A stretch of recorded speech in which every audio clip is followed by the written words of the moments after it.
Hello, so I'm going to be interviewing Wasteman, an Australian player, and I think it's important to just sort of get a sense of what it's like being an Australian Highlander player and cover some of the general sort of experiences and concerns when it comes to the state of competitive in Australia. So Wasteman, do you want to go and introduce yourself a little bit? Hello, I am Wasteman. I play in Australia, but I'm from New Zealand and play medic, but next season I'm playing engineer. Okay. And to any of our Australian viewers out there, what do you have to say about the Wasteman drop lore? Is it accurate? What's your perspective on it? I think that it's misrepresented. Okay. Okay. I don't think it happens as much as people would like to think that it does. So you think somebody like Freaky, for instance, is just out of line as a psychologist, isn't in the right state of mind to diagnose you with a skill issue? Absolutely. Okay. Just had to get that very vital concern out of the way first. Very serious interview, as you can see. Okay, so yeah, what was it like for starting out playing TF2, like just purely casual here in Australia? What's it like? I mean, I can imagine it's probably pretty similar to everywhere else. Yeah, I mean, at the moment it's a lot of bots and stuff, but it's not. I don't think the casual experience is super different. I think it's a kind of smaller community, so I probably tend to run into more people that I know. Right. And there's a lot of Australian casual lore though as a result of that though, right? A lot of kind of craziest experiences. You want to go into any of those? There's the SCP compendium, which was written by someone, I think it was Hydra or something a while ago, and that kind of details all of the major Australian kind of characters within casual pretty well. Okay. But there's all sorts, really. Is that something you think would be interesting to display? Yeah. Okay. I mean, link me that. I can go and open that up. Actually, maybe that's not the best idea. There's probably some interesting comments on there. Okay, let's cancel that idea. Okay. So there's also a group of crazy older people there, right? Not TF2 old, but real life old. Yeah, like Mad Mayhem. All the boomer fucking casual players. What's that like? Leroy and shit. That's all pretty senile. I mean, I'm pretty limited in my interaction with that, I would say. But yeah, no, they've all been playing for 10 billion years, since the game bloody first came out. They've all got 10,000 kills on their strange backburners and shit, you know? Yo! Okay, so what do you say your sort of casual experience, at least before or with when the bots aren't around, is sort of enhanced by the recognizability factor of just seeing the same people? Or what do you say that kind of takes away from it? I think it's got its pros and cons. I think there's it's nice to kind of queue up for a game and see someone that you know if they're positive. But also I think it leads to kind of, there are a lot of people in casual matches that I'd probably also rather avoid. Right. Okay. So I think it's a bit of both. So, who are the sorts of content creators in Australian casual, and do you end up seeing them more often due to the smaller player size? Oh Christ! I mean, there's a couple. I don't think I'd really do them all justice, but yeah. From memory, okay. I mean, my favorite Australian content creator would be Avo. I think he's doing a little bit of stuff for Ozfort, the Sixes thing. But yeah, no, he streams a lot, and he kind of from time to time will stream a Sixes or a Highlander game or whatever. And running into him's been nice, and I played on a team with him 2 seasons ago or something. Do you have a link to his channel for display real quick? Yeah, I'll pull it up. Yeah, not seeing anything off of a quick search. Yeah. How about the older content creators Muselk, anybody like that? I mean, there's Sketchek. He's pretty well known as well. I feel my experience with Muselk could be a lot more limited, but I mean, you used to bump into just Sketchek all the time, really playing casual. I think he makes VTuber content now or something. He's like kind of strayed from the like pyro frag clips that he used to do. How do you feel about that? I think it's bloody funny more than anything. Yeah, I'm not super familiar on the Sketchic VTuber lore, but always found it pretty funny. Okay. So what was it like getting into competitive initially in Australia? It wasn't easy. Oh yeah? I don't think. I mean, I've heard it's a lot worse in other regions, but like I kind of got in slightly after the big kind of player boom that we had around COVID. I think a lot of teams started playing during COVID, and so they were able to have kind of multiple like divs in the Highlander League with Prem and Main, and that's like declined heaps since, and the teams have just gone down really. But I got in kind of just on the end of that, and it was like fine, but I feel like I had to be very kind of persistent and really grind it out to actually kind of be somewhat recognizable and get on a team and, you know, do all of that. Right. Okay. How was the community to you when you like just first were starting out? Bit of both. Like my first ever game was casted on Critscast and we got completely rolled. And so that was like not a particularly positive experience, and I think I met a lot of figures within the community that I'm not the like biggest fans of still. But Okay. also like through playing Pugs and stuff, I've also met some really kind of nice people who have helped a lot in terms of kind of developing within Highlander. Okay. So what was the pug culture like in Australia and the player culture in general? Like, what's it like over there? Well, I mean, at the moment, there's like basically one Pug server, and that's Frog Pugs. And there's been like other Pug servers in the past, and there's been kind of attempts at Pug servers, but like Frog Pugs is kind of the persistent one still. And I feel like it used to be a lot worse than it is now. Like it's certainly gotten a lot better. They're kind of moderating things a lot more. It's kind of intended for new players, and that usually works out. But I feel like it's still like, you know, in order to kind of start as a new player, you have to endure a certain amount of kind of, you know, Right. stuff from Prem players. Okay. So how long has Frogbugs been going on for? Oh Christ, longer than me. Maybe shit at a guess, like 2 years now, maybe. And what do you Maybe think? 2.5. What do you think they do right that like other pug groups in other regions have issues with? Like, how has Frog Pugs been able to last and be successful for so long? I mean, I can't speak for other regions, but I think Frog Pugs has lasted so long. Well, like, firstly, just through being the kind of de facto Highlander Pug server. I think it's got most of the players, and it's quite difficult to kind of start something else up because you just don't have the player base kind of committed to it. And I think also it's had work with like league admins being directly involved. Like Bird and Time do a lot of the kind of management within Frog Pugs, and they're also like, well, Bird's head admin and Time's an admin as well in Respawn League. And yeah, and just to clarify for like any of the North American viewers, this isn't the North American / South American time player. This is an Australian one. Carry on. Yeah. Oh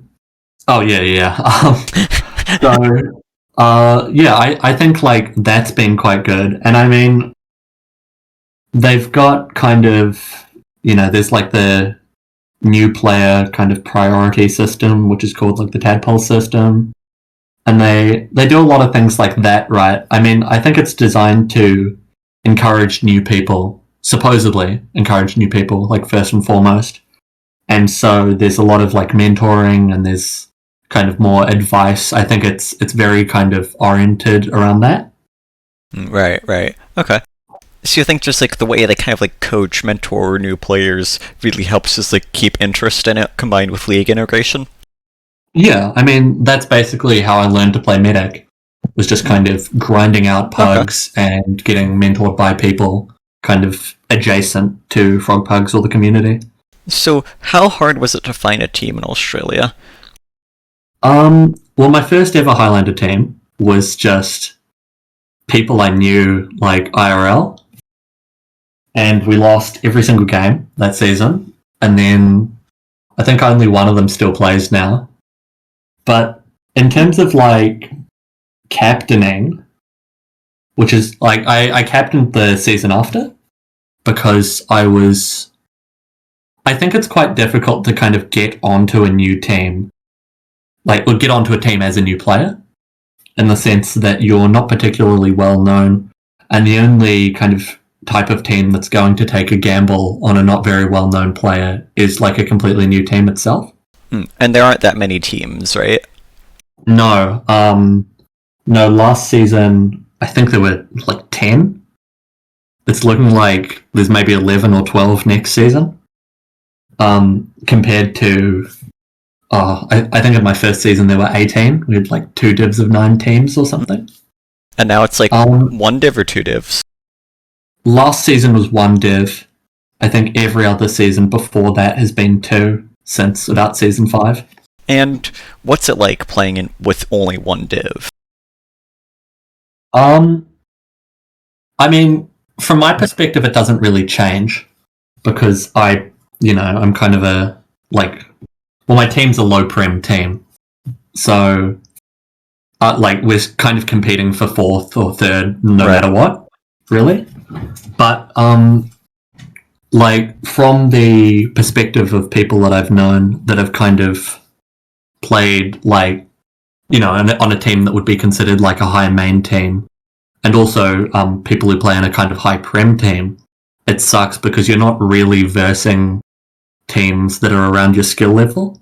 I think prem players would like to have harder games, and main players would like to not have to play prem players. Okay. And there's also a server where it's like people kind of like make their own kind of like scrims against like pug teams, right? Like the Australian Highlander Mercs Discord. So how does that work? So it works just like a pretty standard like Merc Scrim kind of Discord. You put out that you want a Merc Scrim or whatever, ask for 9 people fill it. And how does it normally go? What's the experience like? I mean, I'm not in it at the moment actually, but from kind of memory of how it's gone, like it's usually pretty good. It's very reliant on knowing who the players are that sign up. And so I feel like it can be tricky if you are like completely unknown to play sometimes. And also you'll have a lot of like, main captains or whatever that will kind of organize merc scrims that are unintentionally actually really stacked against them. Just out of like not knowing who plays what and who's good at what. It's interesting. It's interesting to see Australia sort of like have that sort of system worked out, though. In something like North America, really like any other league, it's like a lot less centralized, and you won't find the same sort of service from my experiences. Also, as a quick guide to terminology, Merc is like what we would refer to as ringer over in America, and basically it's just a pug scrim in a sense, except for like more organized, centralized, so on and so forth. I would say again the Merc Scrim kind of Discord's like success is probably also attributed to the fact that admins are kind of involved in that as well. And do you think that's something that maybe like other regions and leagues kind of like learn from and benefit from? I think they probably could. I'm not kind of super sure how they do it in other places. Right. But, like from my experience of kind of Australian stuff, like a lot of the things are admin run or admin involved. Right. And does that sort of just maintain a sense of discipline, kind of knowing that's like admins, knowing that it's people who are like directly in control, responsible for just like administrating the community, doing bans and whatnot? Like, does that kind of help keep people in line? Yeah, I think so. And I think it means that the people who are kind of running it, they've got their heads screwed on and they've kind of Right? got like a vested interest in the thing succeeding. Right, like there's goodwill there. Yeah. And, like ideally you don't have anyone who's particularly kind of power hungry or anything. Right, right. Okay. So what's the like player culture like in Australia in Highlander? Um, I think it's very split between, well, in my experience personally anyway, I feel like there's a big split between the kind of players who have been playing since like UGC and then the kind of newer crop of players that haven't. Hmm. What was UGC like in Australia then? Well, I never played it, but I've heard it was pretty shit. Hmm. Um, yeah, like there's a lot of, I think there were a lot of frustrations with the kind of system and with how everything was run. Right. And so that led to Respawn League being created. And I mean, I think Respawn League still has its issues, but it's certainly better than UGC. right, like a step in the right direction. People are trying. At some point, Yeah. there was also like a boycott of UGC, right? Yeah. I think that's. I mean, I'm not like fully exactly sure, but I think that's how Respawn League started. Okay. I remember my first ever Highlander team had initially signed up to play UGC, and then we got kind of asked by a couple of people who were playing Respawn League. It was suggested that we play Respawn instead. And from the one or two UGC games I played, like, they were pretty shit. So you're like glad, okay. Like to go over, yeah. Oh, yeah. Okay. So what to get back to the earlier question though, what is the divide like? Can you give us some details on that? I mean, I think you've kind of got this, like, old guard of mostly kind of Prem Highlander players who, like, I think they're seen to be more kind of relevant within the community than a lot of, like, newer players. And I mean, they do have a lot of kind of experience, like, you've got people who've been playing Highlander for, what, like, the better part of bloody 7 years or something now, at least. Like, with a lot of them. And so I feel like that has kind of culminated in a bit of a, like, kind of cliquey, like, thing. And it's not fully like that. There are a lot of newer players who have kind of risen up by playing Respawn League. But I think most of the people who are admins and most of the people who kind of run things and most of the higher Prem players are all old UGC players. Okay, right. What's it like leading a team in Australia? What's like the team leader culture? Not many people want to bloody do it because it's a pain in the ass to be kind of captaining and in charge of running stuff. And I mean, from my personal experience, like, I am pretty happy captaining. I mean, I've been known to shirk a few captaincy responsibilities to other people. Sounds like a major skill issue on your part. I mean, it is just a bit of a pain in the ass sometimes, but like, yeah, I feel like I haven't found it too bad, but a lot of people don't really have the time or the energy or care enough about Highlander to want to do it. And I can kind of completely understand that as well. I see. What's usually your biggest concern, like as a team leader on Australia? Are there any like big frustrations you end up usually having with like just how the way things are? I mean, it's pretty tricky to kind of wrangle a bunch of players and get a kind of solid team together. Like, I found in particular, a lot of kind of really good, like, scout, soldier, and demo players, at least, will always have a kind of better sixes team that they're interested in playing, and you'll find a lot of players kind of prioritizing sixes, and, like, it's difficult to find, like, a really good scout, soldier, or demo player that doesn't also play sixes. So what's sixes like in Australia then? Like, what's the culture in sixes like? I'm not the most knowledgeable on sixes. I've played it a little bit. I don't kind of mind it, but I haven't played it for long enough to really kind of speak on that heaps. But I think it's certainly seen as the preferable game mode by a lot more people. And as a result, you've got, I think, 5 sixes divs or something most seasons. That's fair. Okay, so yeah, okay. What are your experiences with the admins like as a team leader? It's like, are they usually kind of cooperative? Do they work with you? Like, what's it like leading with in Australia in that sense? It's very mixed. Like personally, I think it depends on the admin. I think most of the current leadership at the moment I'm pretty happy with, but we've had kind of issues in the past. Talking to some admins, and it is a bit frustrating with kind of some players, I think.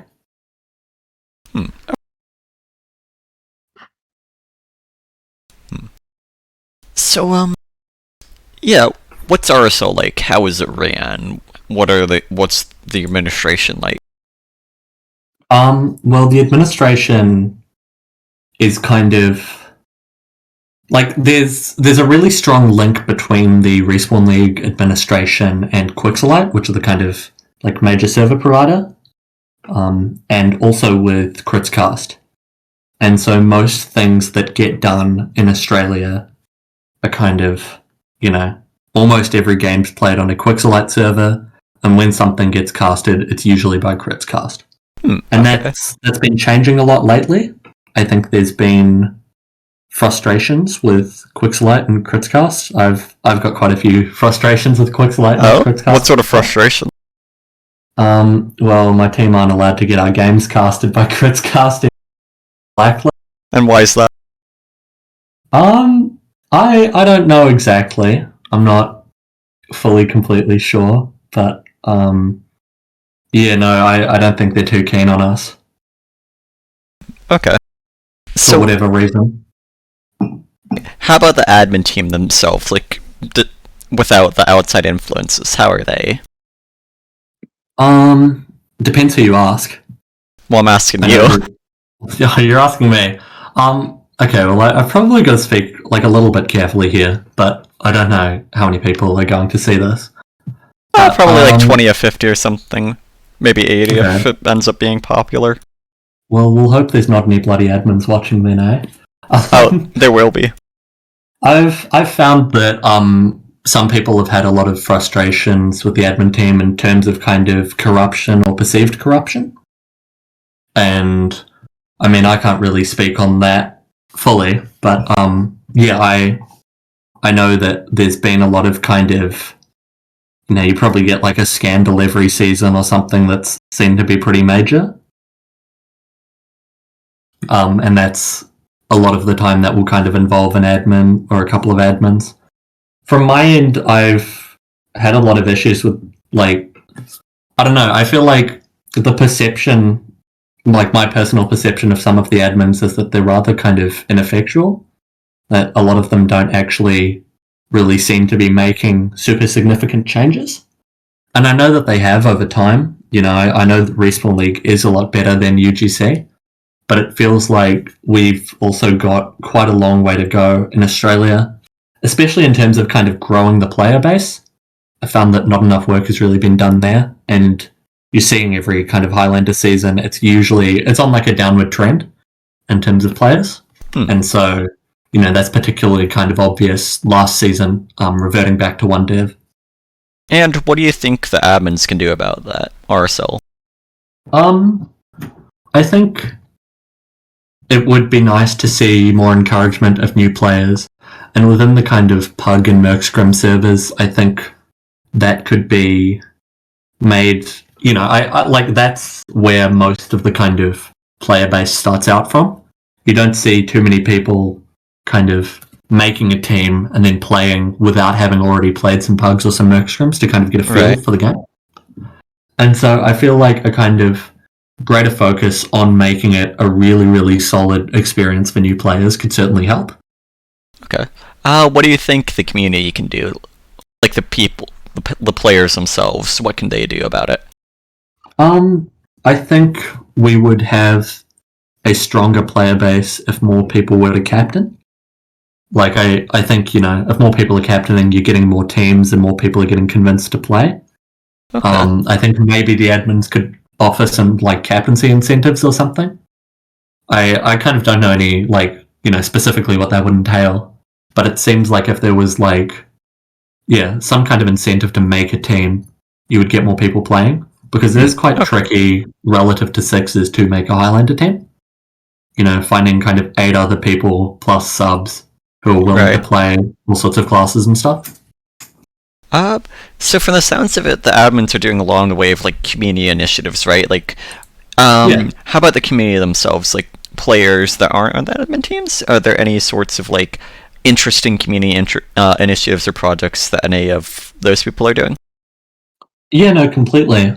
So there's Bearcasts, which is like a kind of rival Critscast casting organization, and that's fully kind of community driven and led.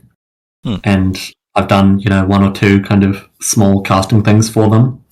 But I found that to be really good in terms of, they're a lot bloody easier to deal with than Critscast, certainly. What makes you say that? And I think they're more willing to cast kind of like more, their Critscast don't really tend to cast a lot of main games. They tend to cast a lot of kind of high prem, finals, like that's more their focus. And so I feel like Bearcast is really filling a niche of casting a lot of games that normally wouldn't get casted, but are still really interesting. And to be clear, in Australia, main there's two divs, right? Like main, sometimes main is like the lower one, prem is the higher one. Yeah. Okay. Yeah. So it's normally 2 divs, but I think last season it wasn't. Last season it was kind of one big thing, but often teams are still referred to as kind of being like a prem team, even if there's only one div. Okay. How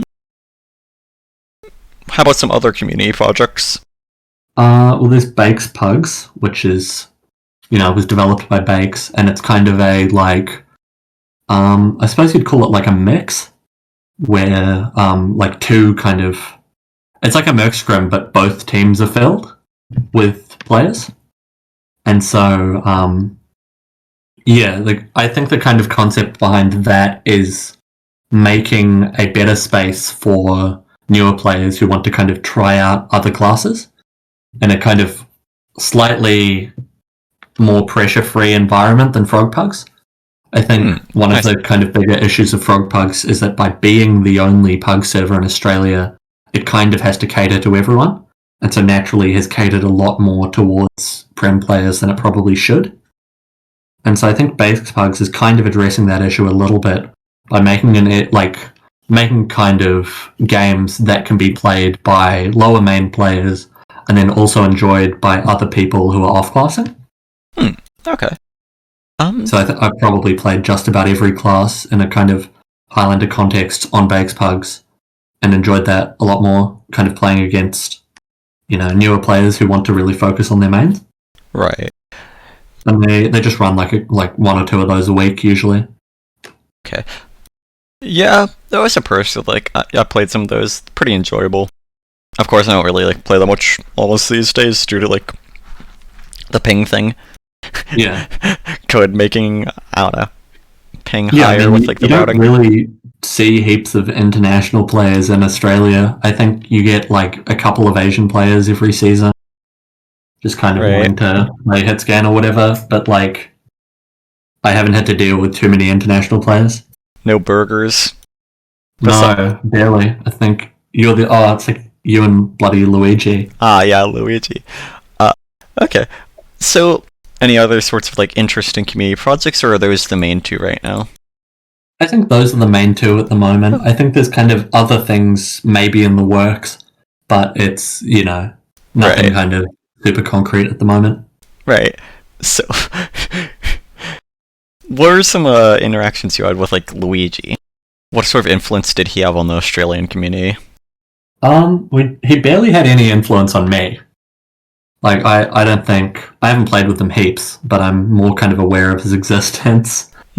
I think he's more well known by, kind of players that have been playing for slightly, ever so slightly than me. I would say. Right. And I've probably had more interaction with you, to be honest. No, that's definitely fair. Um, yeah, so for a while the Australian meta like kind of stayed similar-ish, right? And in recent times that's kind of been changing. Yeah, I Yeah. would say. I mean, I feel like we're seeing a lot of kind of newer techs, Right. especially like Rascals, who are one of the kind of better Prem teams. They're bringing over a lot of kind of strategies and stuff that they've gotten from like American players or European players, I think. And I think with a couple of other kind of, like with you or with some Asian players kind of playing in the div as well, we're seeing some kind of like a couple of other kind of interesting holds and stuff. Right. So what brought about that change, do you think? I think it's kind of I think it's mostly like a desire to kind of beat other teams, right? And by like introducing new strategies that haven't really been tried in Australia, or Right. just kind of running things differently, really. Right. So what's like Asian and Australian player like they're like kind of like close together but then not really that close or connected to other regions, right? What's the sort of connection they have as regions? Well, I think like it's probably a ping thing in the sense that if you live in Asia, you're probably still able to kind of get all right ping on Australian servers. Like it's probably not nearly as bad. I think, like living in New Zealand, my ping is pretty consistently shit anywhere that is in Australia. And would you say that like ping and just sort of relative isolation from other regions has had a lot of impact on the development and growth of Australia as a region? I think it's been a very independent thing. And I think you've got a lot of kind of, the community's smaller. So I think a lot of people are very well known. Like, it seems to me that in other divisions, it's kind of like the people that are really, really good that are super well known. And then maybe, people kind of are aware of the people that they have to like interact with frequently. Right. But I think in Australia, everyone kind of knows everyone if you just like played enough. And yeah. Sorry, as you're saying. Well, like I'm pretty aware of kind of some players that I've never even met or played with, simply through other people talking about them or the kind of impact that they've had on the league. Right. That's kind of carrying on. Do you think that geographical distance and ping has had like a bit of an impact on the like just the metas of Australia though? Like, quite possibly. I think a lot of people just kind of do things that work. If it works, you do it. If it doesn't work, you don't do it. And right. I think that's probably, to my knowledge, I mean, a lot of the strategies that kind of have been implemented on my own team that we pretty consistently run or have run has mostly just been, if it works, keep doing it type of stuff. Right, okay. Like the famous Wasteman user Kritzkrieg. Yeah, no, I mean, I think I'm, out of most medics who play Highlander in Australia, probably the most keen on using crits. But even then, it's been a bit on decline. So I think you'd probably have to talk to like Doctrine or someone. He's a bit more knowledgeable about it. But I think we've kind of shown it to be a lot more viable. And I think most other medics in Australia, it's very, in terms of just like medic, I've found it's mostly only stock that gets used. Right. Even then, like, you've got a pretty bloody hard time convincing someone to not use the Ubers. Even in other regions, it's like, yeah, you don't see Kritzkrieg nearly that much. Why do you think maybe it's like, I don't know, would you say maybe it feels like, from the sense of it, it feels more effective in Australia than in other regions, maybe? I don't know. Like, I've only played in Australia. I mean, I guess it's like, it's probably not more effective, but I think it maybe, nobody really uses it. I think it catches some people off guard. Right, because it's just like so niche and kind of out there that like it kind of just works. I think it's one of the only real kind of interesting loadout options you have on Medic, really, For in sure. terms of Highlander. So, another thing with Australia that's kind of interesting, though, right, is that it feels like a lot of the players are sort of centered around like major cities in Australia, right? Yeah. And so a lot of the people know each other in real life, yeah? Yeah, no, like a lot. I think most of the like kind of people that I have had to deal with live in Melbourne or Brisbane, and then there's like quite a few in Sydney, a couple in Perth, reasonable amount in New Zealand, but it's still pretty spread out. And then there's kind of people all over, Right. And but that's like most of it. what sort of effect do you think that has on like the scene there? Do you think that makes the players like more likely to sort of just be like friends outside of Team Fortress 2 and do other things together? Oh yeah, totally. I know, a lot of the kind of Brisbane players have done stuff in the past, all gone bloody bowling or whatever. And these are kind of people that don't like necessarily play on the same teams, but It helps. Highlander players in the same city, I guess. Right, and it really helps like keep a sense of community, right? So like kind of helps retain players in a sense. Yeah, I mean, I don't really like. I've lived in New Zealand, all of my life, and I don't think I'm really meeting too many Highlander players anytime soon. Just because of I think most of the New Zealand players are all pretty spread out as well. Right.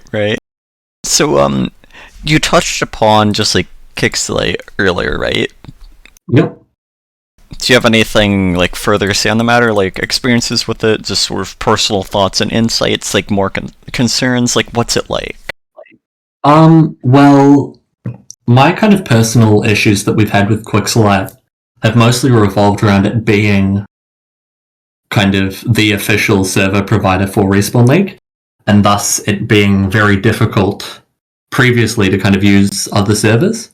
And it's been a little bit easier since, but yeah, for the most part in Australia in the past, like a Qixalite ban has effectively been a league ban. So like last season, for instance,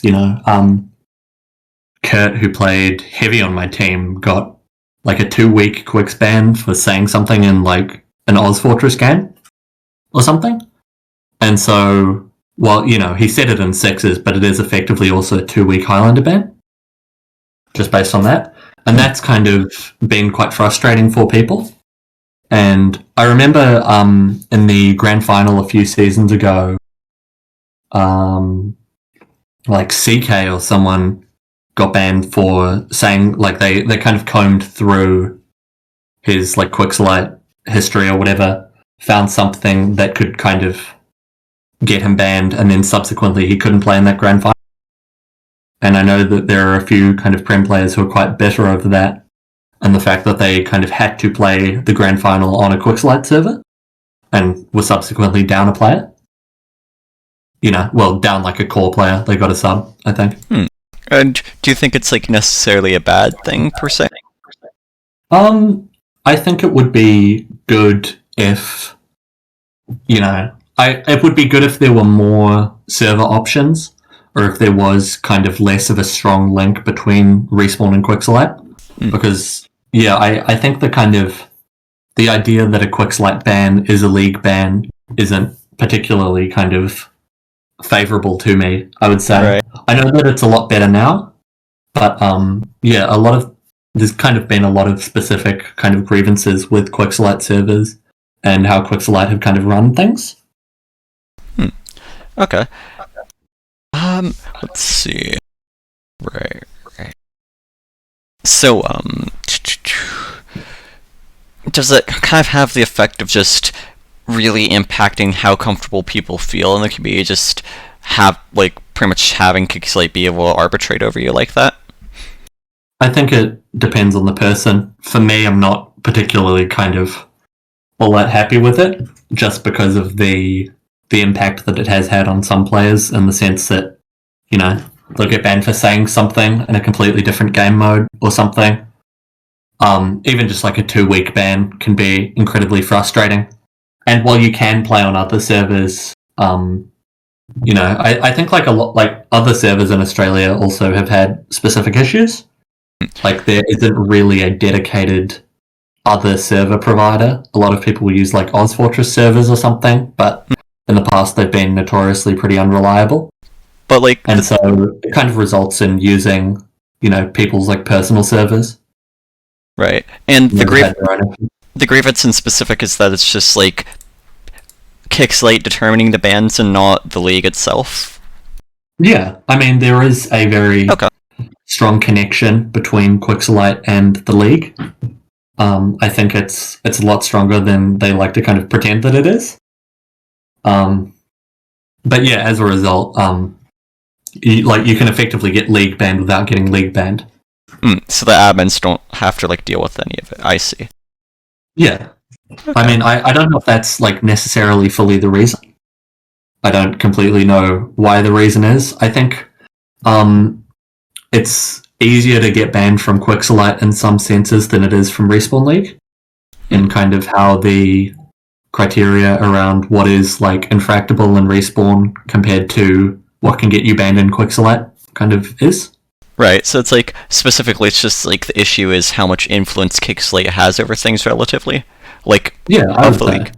Okay. I would say previously that could have also been applied to Critscast, but now that we're kind of, we've got another community casting organization, I feel like it's losing a bit of the monopoly that it had cast. And do you think it's important for like the provider of these services, especially something like servers in the league, to just be separated, right?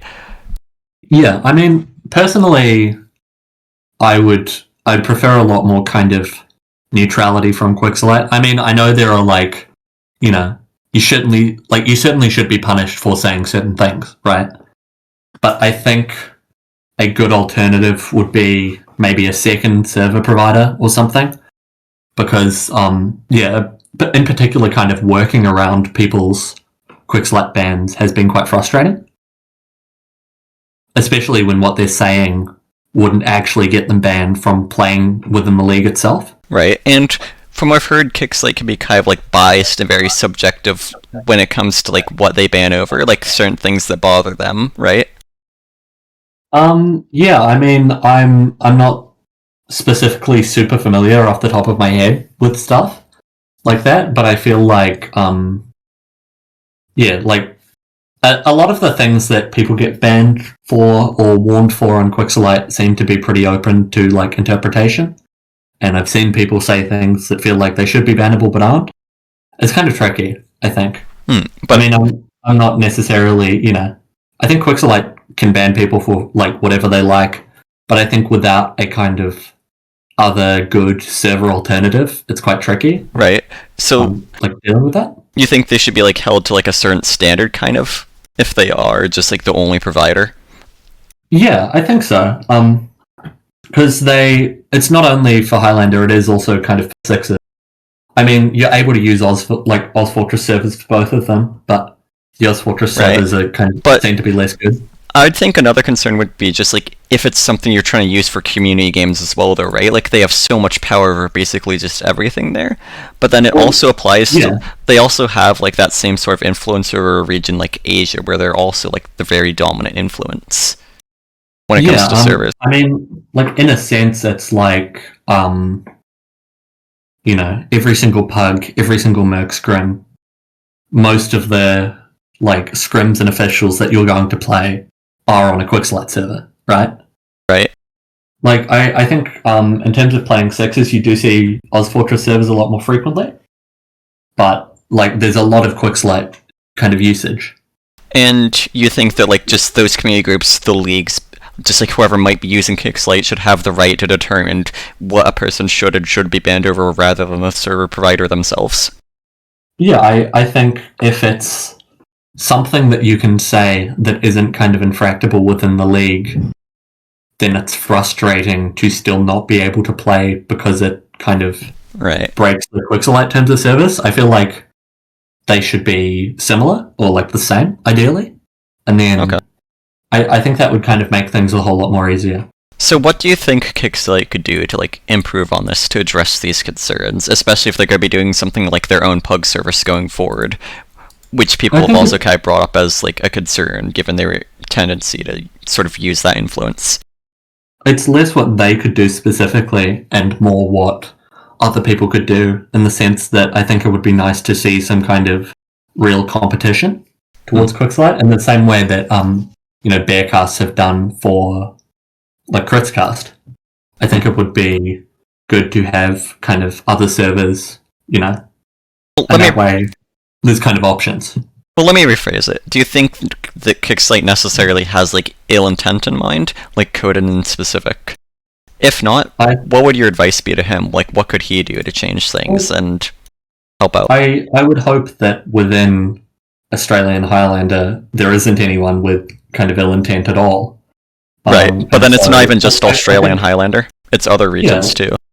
Yeah, like you would hope that everyone is kind of has the best intentions in mind. I think with how it's manifested in terms of Qixalite over Respawn League has been quite frustrating.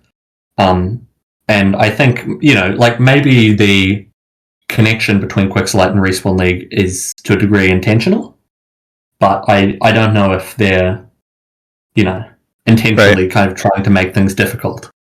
So what do you think? It's just how it's manifested. So what do you think Coden could do, though, to help, like, change these things, to, like, present a better image and whatnot? I mean, what Coden could probably do is... I don't even know, really. I would like there to be more of a separation between the League and Qixalite, and I think we're seeing a little bit of that. I think also maybe some kind of like anti-cheat detection would be nice. I know that kind of freaks a lot of people out within Australia, at least. But I think just like the concept of, hey, maybe we should look at this demo would be nice. Right. In some instances. So there was one more thing I kind of wanted to ask you about that matter. Yeah. So this is kind of like drawing from my own personal experiences. It seems like a decent bit of the time it's just like you'll say a random thing and then maybe like Qixalite like will just like find that out somehow, and is that something that's concerning, just how they like randomly detect and find all of these things and like your own private servers and whatnot? Yeah, so to the extent of my knowledge, they've got some like it like auto detects or whatever whenever somebody says a certain word or phrase. That's kind of how I have heard it to work. Oh no, I meant in like Discords and whatnot. I mean, in terms of Discords, I don't think Qixalite really cares outside of the Qixalite Discord. And I don't think... I mean, Respawn League have kind of had a couple of... Like, I'm pretty sure you can get infracted for saying things in Discord. It depends. I know that in the people have been kind of, called up on, like, match comms or something and been infracted for that, in terms of, like, what they're actually saying in VCs, and then that goes onto a VOD or something, and then some bloody admin combs through that, and you're tier 3 infracted. Right. No, I'm just wondering if you could think back to like your server, just like people randomly getting contacted based off of like things they said. They're like, I believe. Oh yeah. Do you think like that's a concern? Discord, yeah, I mean, I think it's a bit bloody weird. Like we've had a couple of people kind of complaining or saying something about Qixalite and then receiving messages or receiving tickets for it, whatever it is. I think that's like a bit kind of like off-putting slightly, but yeah, if they could be a bit less bloody weird, that would maybe be nice, I guess. Yeah, but that's like definitely like one of your concerns with Qixalite, yeah. Yeah, I mean,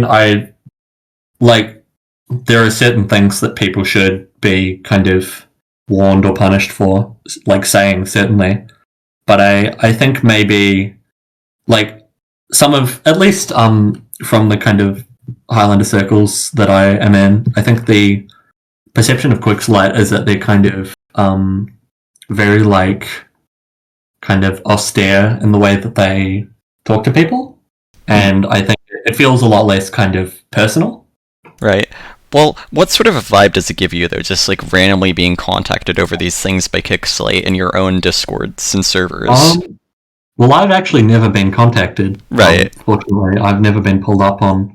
But just like observing that, what sort of effect does that have? I mean, it catches you a bit out of the blue from everyone I know that kind of said something, or you get banned and then you kind of don't find out because you got the Qixalite server.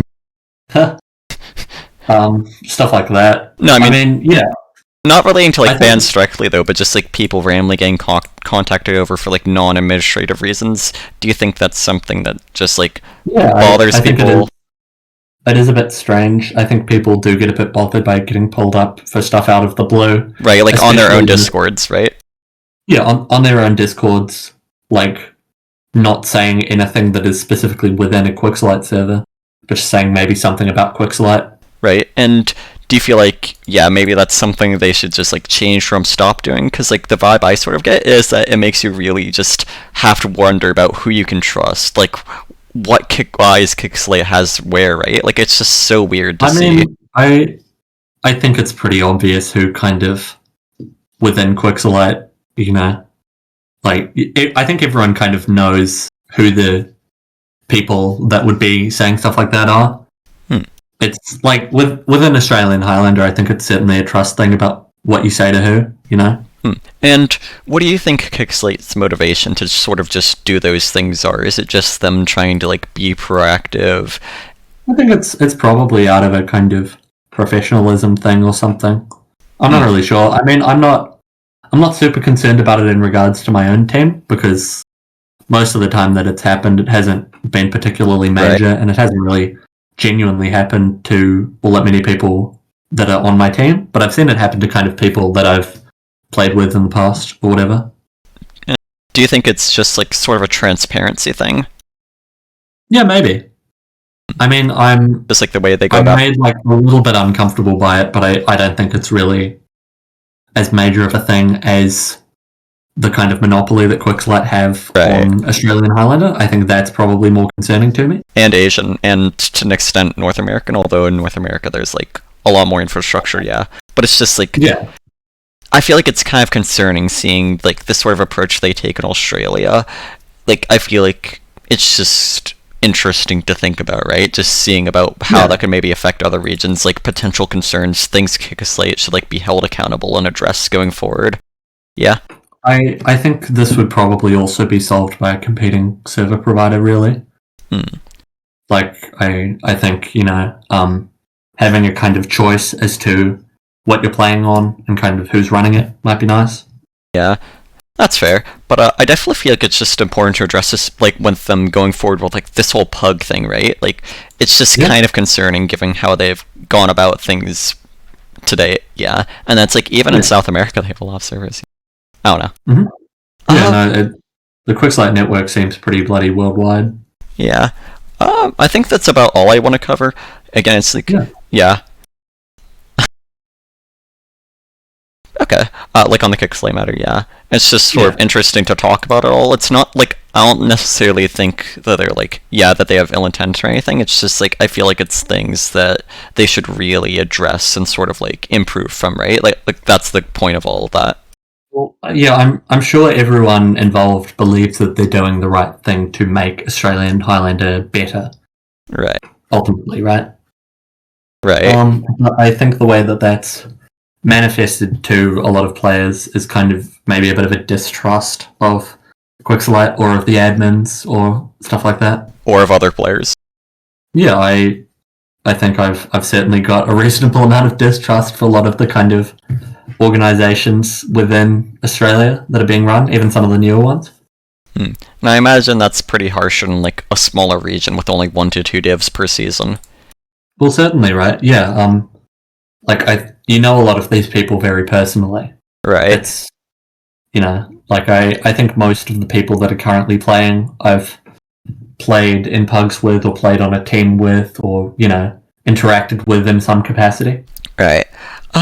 Okay, so moving on from that topic, do you think that like there's a certain importance that hasn't really been discovered when it comes to cross-regional collaboration and cooperation? Yeah, I think a lot of regions have interesting things to offer, kind of interesting, tech that they have or whatever. I think there's a general kind of consensus among Australian players that the skill level and the kind of skill ceiling is a lot lower compared to regions like North America or Europe. You know, like they're kind of seen as being like the best Highlander players, right? Right. If you took a kind of really high level Australian Highlander team, I think the kind of consensus is that they wouldn't really stand a chance against a really strong American or European team. How But about I think that's also just like it's a lower kind of talent pool that you're drawing from. right? How about more of like a community-based sense? Like, do you think it would help out just like with a sense of community? Do you think it would help the communities out to sort of like just cooperate across regions? Yeah. I think it would. I've seen a few kind of cross-region demo reviews and stuff, like American players talking to kind of like really higher prem teams in Australia Right. and kind of providing them with newer tech or newer ways of thinking about playing the classes or the maps or whatever that they play. Right. So, do you think something interesting that could like kind of maybe like approach that a bit is just like people doing more in the way of competitive YouTube content and then just sort of like elaborating on that and just like abstracting that to be like cross-regional stuff as well? Yeah, I'd certainly be really interested in that. I mean, I think to an extent it's like it depends on kind of the meta that is prevalent within the kind of regions and stuff. Well, I know that there's a lot of, you know, I've seen some kind of Highlander content, like American stuff, where it feels a little bit less relevant in terms of how Australian Highlander is played. right.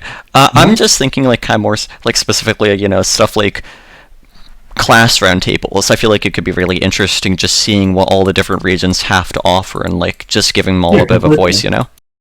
I think, you know, there's certainly people in Australia that have a lot to say, and also a lot of people in the kind of region that would be very willing to listen to other kind of ideas from other regions. And do you think that would be something you'd be interested in just like participating in or like trying to organize like just like cross-regional class roundtables and whatnot? I'd certainly be very interested in kind of listening to stuff like that. I mean, I suppose that time zones are a little bit of an issue. For sure. You know, at the moment it's almost 9 p.m. for me. 4:43 a.m. for me. Yeah. But yeah, I don't know. It's a question I've been asking like a decent few of their interviewees, but it's just like really interesting to see what sorts of community things we think we could come to together. Yeah, no, certainly. I think I would be very interested in kind of learning about, you know, how other regions kind of function in terms of the meta there, how they play it. And then just like kind of speed and strategy within their own kind of games, I think. Right. And then just like the sense of community kind of revolving around that, right? Yeah, certainly. Yeah. Okay. So I think that runs about like a decent load of my questions. Do you have any you would want to ask and answer yourself?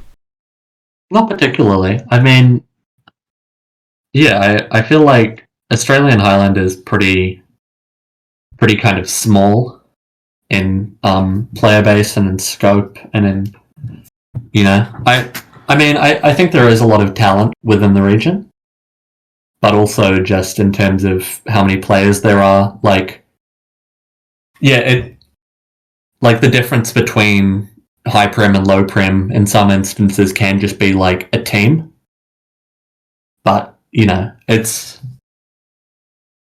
I think it's just tricky because of the amount of players that there are to kind of you don't have as much of a really kind of like general spectrum of talent in some instances. Right. And there's a lot of kind of jumps between teams in terms of skill level.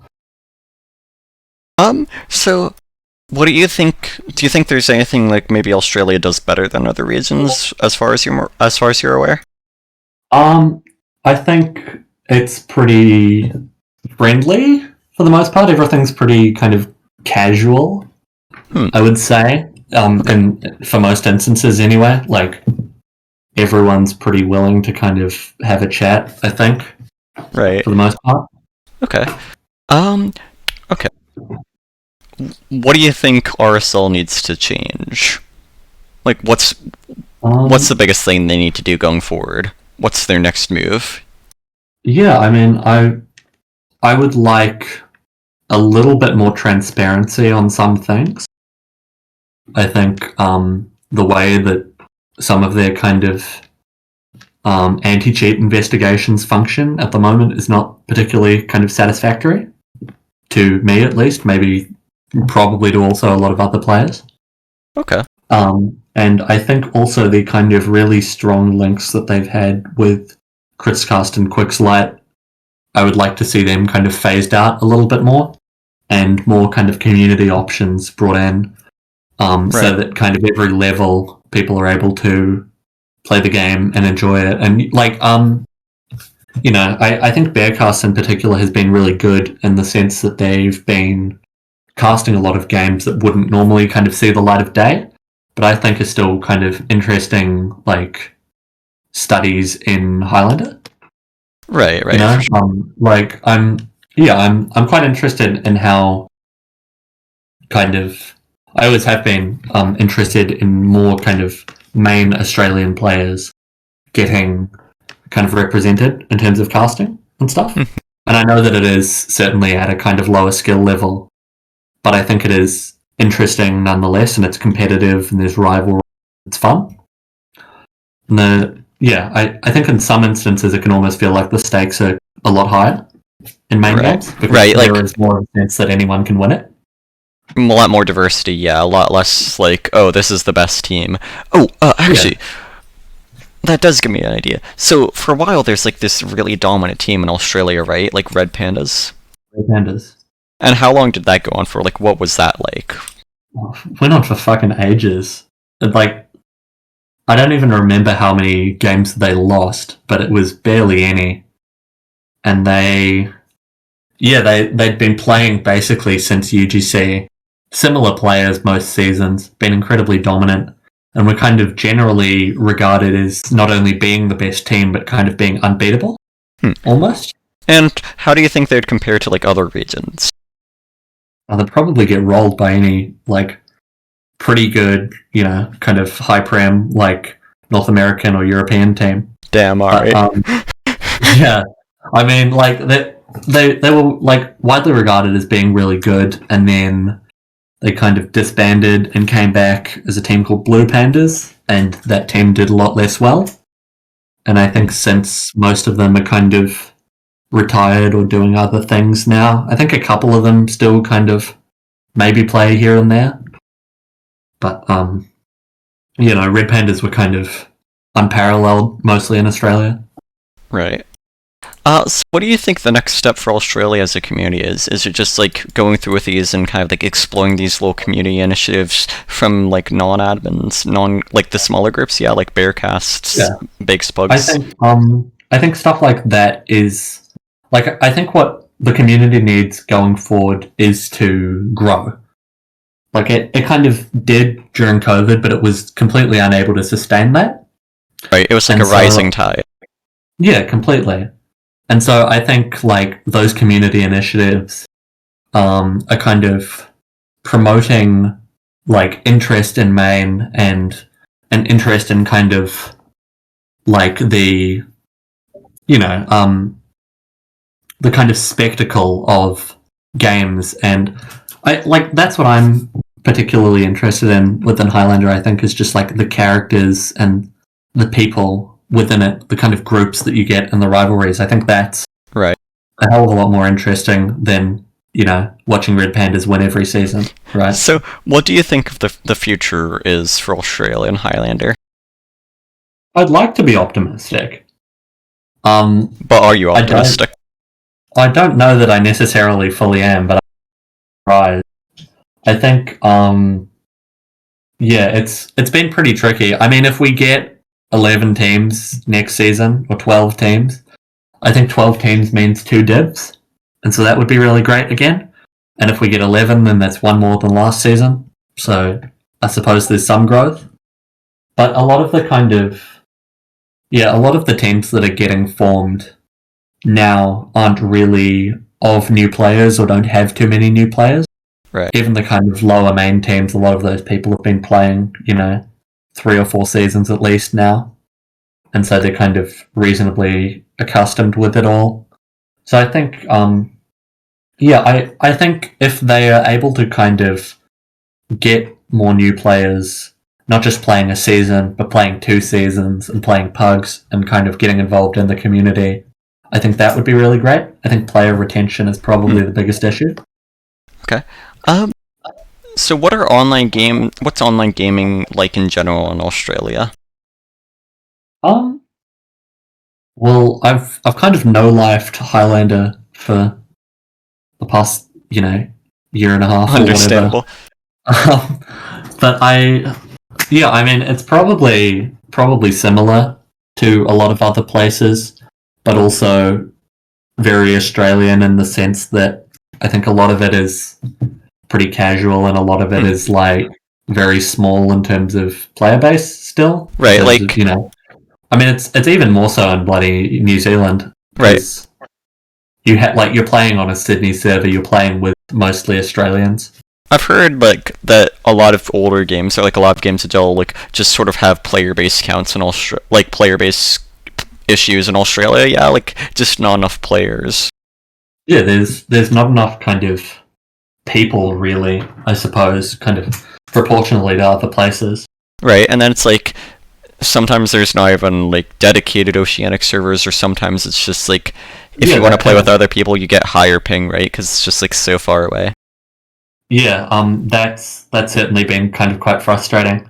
And I mean, there's no hope of a New Zealand server ever for TF2. Do you think there's? Sorry. I would love it.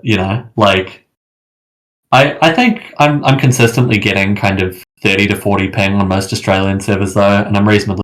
That's pretty good. So do you think there's anything like game developers can do and like the online gaming community in general could do to like be more accommodating to like Australia or these regions without their own servers or with low player counts that need to go to foreign areas?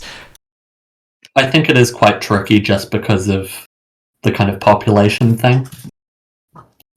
Like Australia's a pretty big country, but right. Like 25 million people or something. Right.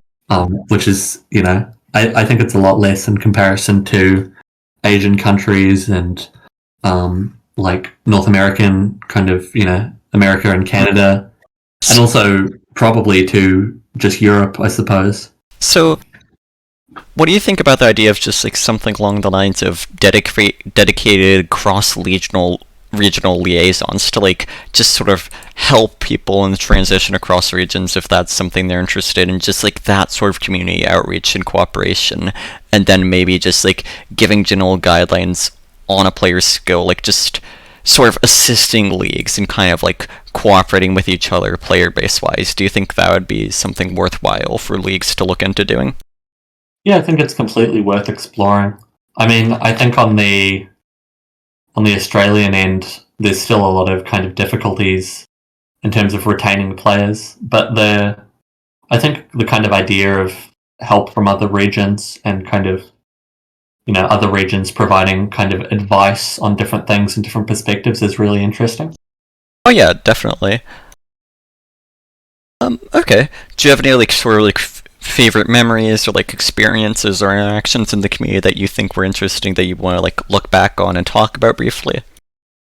I think a lot of what I'm well known for in the community has not like, there's a lot of kind of Wasteman clips or whatever. I think my like favorite memories have I think it's generally just come down to the kind of people that I've played with.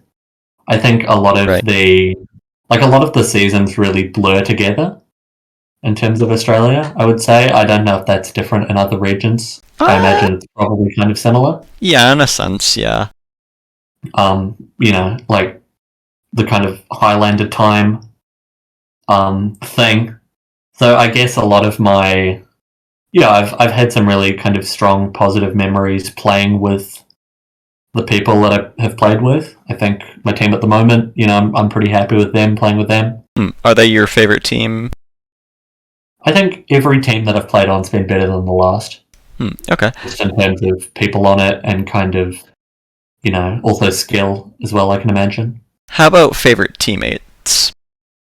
Favorite teammates. I mean, I don't know that this is going to mean anything to, but I've loved playing with Doctrine. I think Doctrine's really good, and I think I've loved playing with Kurt and User as well. Kind of my whole combo from last season, I felt were pretty perfect.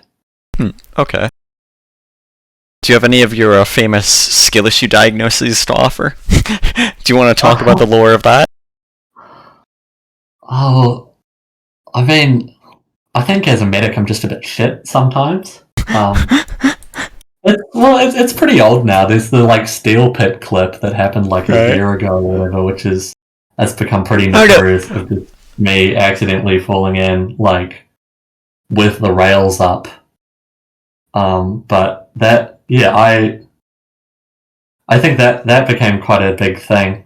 But I like, yeah, no, I think I'm a lot better than I was when that happened. Now, certainly, but there's a lot of things like that. I think a lot of players have, it's a small community. A lot of things stick. I think a lot of people are very well known for things, and so in that sense, I think it can be quite hard to shake a reputation for some people. I mean, I'm pretty happy with how I'm perceived in Australian Highlander. I don't really care. But yeah, I think a lot of kind of, you'll see a lot of people try like change their name or whatever, kind of get away from whatever erase the past reputation they've had, and I don't think it really works. No, it's something you see in other regions as well, especially when people do like a pretty bad thing. Like, yeah, they'll just like be like, "Oh, I've changed, I've reformed, new name, new profile picture, all that." I'm pretty skeptical of a lot of people who say that they've reformed. Well, it's like I think you certainly see a lot of kind of, well, from memory, you'll see a few kind of Australian players that are looked upon less favourably, maybe trying to play in other regions. But I think the success there is pretty limited. Right. Well, I mean, the thing about it is, right, if you've changed, you don't need to go around telling people it, right? Like, you show it through action, not words. I think Highlander in Australia has kind of seen a lot of people that are banned from sixes picking it up, just in terms of being able to play some competitive TF2. Right. Actually play in a league. I got sorry? Yeah. No, continue. Yeah, no, like there's been a lot of kind of people have been banned in Oz Fortress who have then gone on to play Respawn League. Pretty good success. Yeah, sorry, it's like 5 a.m. I'm like a little tiny bit out of it, yeah. Oh, you're fine. Okay, so yeah. No, it's just super funny to think about. Like, whenever I think about you, I think about like all the times you just like banter around and are like talking about the diagnosis skill issue meme. Yeah, I mean, it's one of my favorites. I think things do have a tendency to kind of stick in Australia. There are a lot of end jokes and a lot of stuff. I can't imagine that that's particularly unique, but actually, like I'd say like just like the extent of it kind of is just like the amount of banter, right? I think it's also to do with the community size. Things get around pretty fast. Everyone knows about stuff. I imagine it's also just like a part of Australian culture to an extent though as well, like a personality sort of thing. Yeah, I think everyone on my team's pretty jokey, pretty casual. Yeah. Like, obviously we're pretty serious about playing the game, doing well, all of that. But yeah, even in the kind of really high Australian Prem teams, I think you still see that. Yeah. I don't think it's like necessarily goes away as people kind of get better at the game and get more focused on it. I don't know, it's just like some of those, like, one of those little, like, fun things that I always enjoyed when doing Australian stuff, yeah. Just, like, the culture behind it. So, do you have any, like, admins, staff members, community figures, players you want to shout out that you think are especially deserving of attention and praise? Yeah, I don't know if any of them are going to see it, but, I mean, Doctrine, Kurt, User have all been amazing. I've played with them each for coming up on 3 seasons now, but I've known them all for ages. I think they're all pretty good. Okay. I I got a lot of kind of initial medic mentoring help from Tokos, and have since gotten a bit of like engineer stuff from Jake or Froggy, Yeah. and from Snay. I think there's an American Froggy as well. There is, yeah. Yeah, Australian Froggy. And then, Got a distinctifier. Yeah, I think Bird's been really brilliant. She's the head admin, kind of appointed a season ago or something. Oh, And she's just been great. do you think that's been like a really good thing for like the state of Australia Highlander? Yeah. Incredibly positive change. From my perspective, I think she's great. Playing a Sixers team with her, and I think she's very kind of changed, focused, and very interested in helping new players. Right. Which I'm pretty happy about. Okay. Is there anything you regret just looking back at all your time through competitive, like any things you did, things you said? No, I don't have any regrets. I think everything I've done, I'm pretty happy with for one reason or another. Okay. Even if it's been pretty negative, I think, opportunity for growth or learning or whatever. Like, I'm not particularly kind of stuck in the past on a lot of shit like that. Right, okay. Yeah, I think way too many fucking Australian Highlander players just spend too much time kind of sniffing their own farts about it all, I'm focused on the future and on playing more Highlander, I suppose. I'll be real. I think that's just like TF2 players in general, like just sort of focus on the past, like that holding it against you like a club, yeah. Looking for every little bit. I think it's terrible. I mean, obviously I think people have kind of reputations and are known for things for a reason. Like, I think there are certainly a lot of kind of Australian Highlander players that I am more wary of and kind of trust less and enjoy playing with less, and kind of like less generally, I suppose. But I think it's kind of like that with everything. I think you're always going to find kind of some really, like, in Australia there are a lot of really brilliant people, but I think there are also a lot of really shit people, just like in any kind of other league. Oh yeah, for sure. It's amplified because it's a smaller community. Right. Okay. How about any people you think would be interesting to interview? You got to get Doctrine on one of these. He's so fucking funny. That's true. He's not the most kind of talkative, but in terms of Australian Highlander, I think he's one of the greatest brains I've ever met. In regards to kind of Australian Highlander, I think he's really underrated. And I think he's got a lot to say about Australian Highlander. I know he's played like a little bit of really, really low level like North American stuff, just out of interest for it, see what it's like. Oh yeah, that'd be interesting to cover what it was like. Yeah. Yeah, he's mostly pretty Australia focused. Right. And I think he's really fucking good. How about like community members, staff? You're probably already getting bakes on this, I can imagine. If you aren't, then you should. Yep. I think he's got a lot to say. I think he's either recently appointed or about to be appointed as an admin for some of the stuff that he's done in terms of baked pugs and stuff. And deputized. But I think he would be interesting. Cool. And I don't even know. I mean, if you could get Bird on here, it should be really good. Okay. Maybe I'll have to like add the promise of a pirate roundtable down the line. Offer incentives.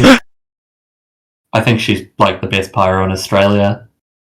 I don't know how much that actually means, but in Australia I think that's pretty big praise. I don't know, it's not about much like about of skill on paper. It's just like it's really hard to actually evaluate that across regions because there's just so many differences. Like even if you're really good, it's like everybody else plays in a different way from region to region. Everyone else plays in a different way, and there's always going to be some bloody European or American player that's better than you. Right, and it's just like it's not about like comparing yourself to them. It's about what you can offer in your own right. Like just being able to look back at your accomplishments within your own region. I think in Australia, like being better than a North American player is pretty irrelevant because you want to be better than like an Australian player. You know? It's not even. I think a lot of kind of focus has been on Well, for me at least, it's been on kind of not necessarily comparing myself to other people, but just comparing myself to myself. Really. Right. You know, I'm not super focused on what other medics are doing or what other teams are doing or captains or whatever. I just kind of want to be, doing the best that I or my team or whatever are able to kind of achieve, and obviously pushing beyond that. Right. Like, it's just all about defining yourself as a player and sort of just, like, sharing that perspective, that experience, just your wisdom with other people. Because it's really... I think on classes like Engineer and Medic, it's a lot less easy to measure. I'd say Pyro as well, for that matter. Like, it's really team-based. It's incredibly kind of team-based, and it's, if your team are doing badly, you're probably not going to have the greatest game yourself. Yeah, but even just, like, anything else, Is there anything else you want to, like, sort of talk about, reflect on, or do you think that's about it? Oh, I think that's about it. I've been pretty happy with it. Alright, I will end the recording.